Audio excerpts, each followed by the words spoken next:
Kitab Ester.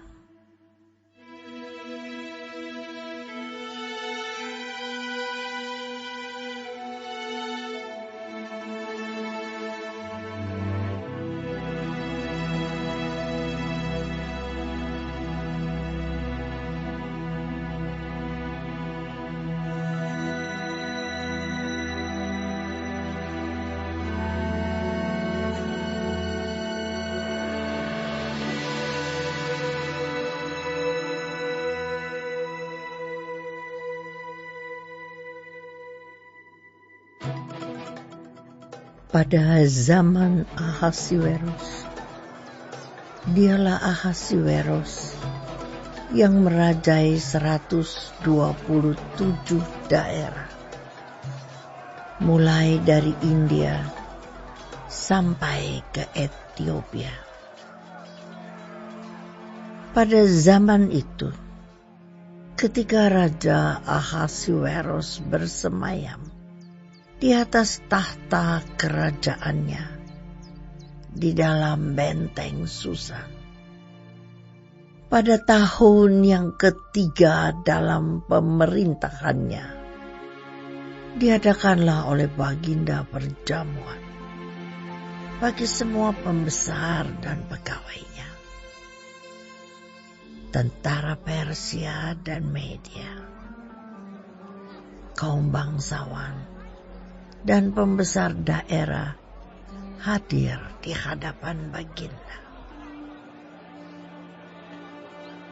Di samping itu, Baginda memamerkan kekayaan kemuliaan kerajaannya dan keindahan kebesarannya yang bersemarak berhari-hari lamanya, sampai 180 hari.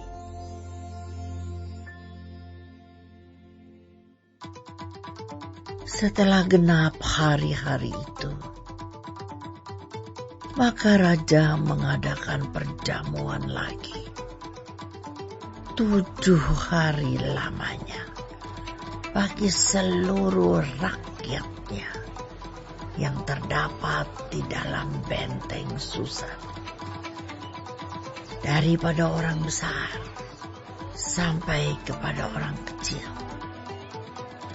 bertempat di pelataran yang ada di taman istana kerajaan. Di situ tirai-mirai daripada kain lenan, mori halus, dan kain ungu tua yang terikat dengan tali lenan halus dan ungu muda, bergantung pada tombol-tombol perak di tiang-tiang marmer putih, sedang katil emas dan perak ditempatkan di atas lantai pualam marmer putih, gewang, dan pelingkap. Minuman dihidangkan dalam piala emas yang beraneka warna, dan anggurnya ialah anggur minuman raja yang berlimpah-limpah, sebagaimana layak bagi raja. Adapun aturan minum ialah tiada dengan paksa, karena beginilah diisyaratkan raja kepada semua bentara dalam, supaya mereka berbuat menurut keinginan tiap-tiap orang. Juga Wasti, sang ratu, mengadakan perjamuan bagi semua perempuan di dalam istana Raja Ahasiweros. Pada hari yang ketujuh, ketika raja riang gembira hatinya karena minum anggur, bertitahlah Baginda kepada Mekhuman, Wista, Harbona, Bikta, Abakta, Zetar, dan Karkas,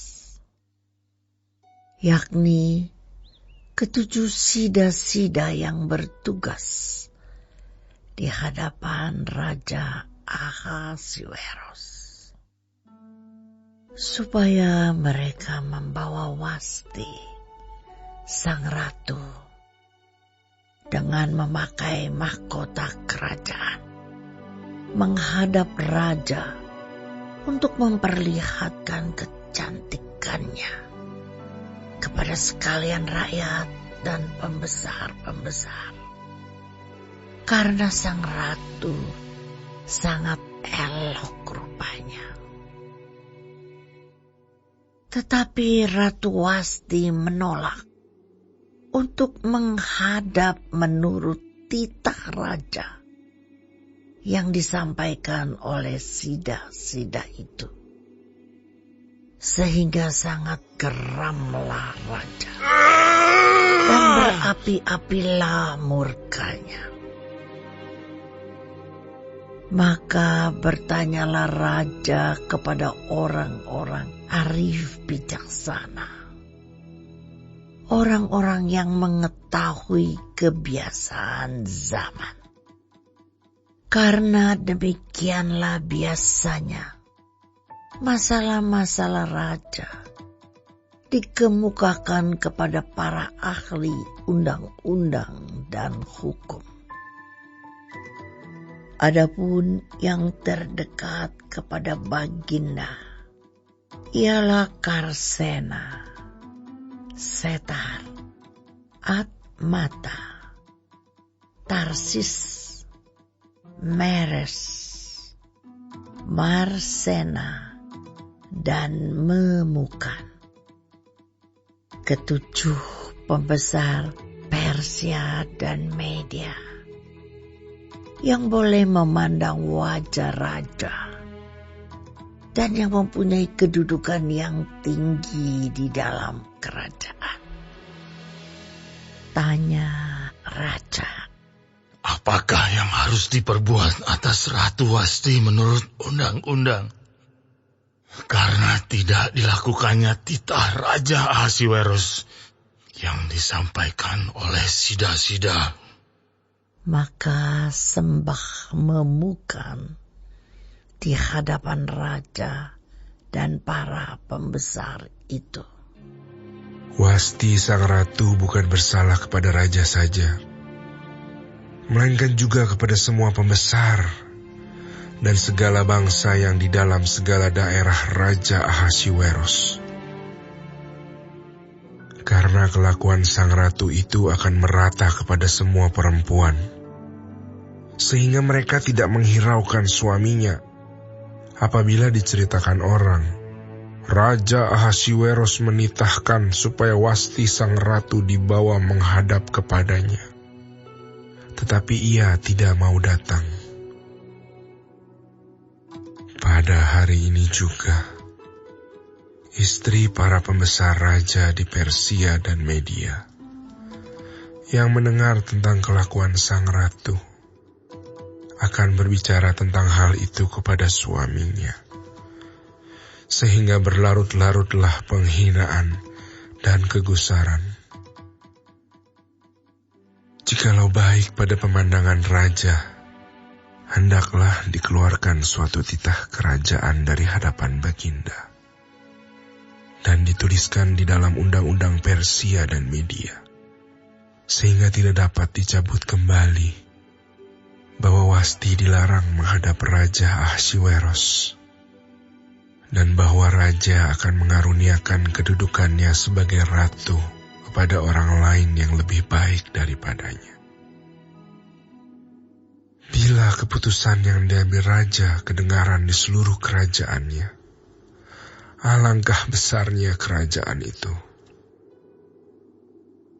Maka semua perempuan akan memberi hormat kepada suami mereka, daripada orang besar sampai kepada orang kecil. Usul itu dipandang baik oleh raja serta para pembesar.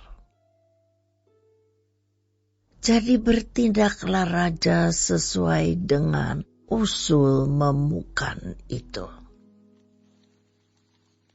Dikirimkanlah oleh Baginda surat-surat ke segenap daerah kerajaan. Tiap-tiap daerah menurut tulisannya, dan tiap-tiap bangsa menurut bahasanya, bunyinya. Setiap laki-laki harus menjadi kepala dalam rumah tangganya dan berbicara menurut bahasa bangsanya.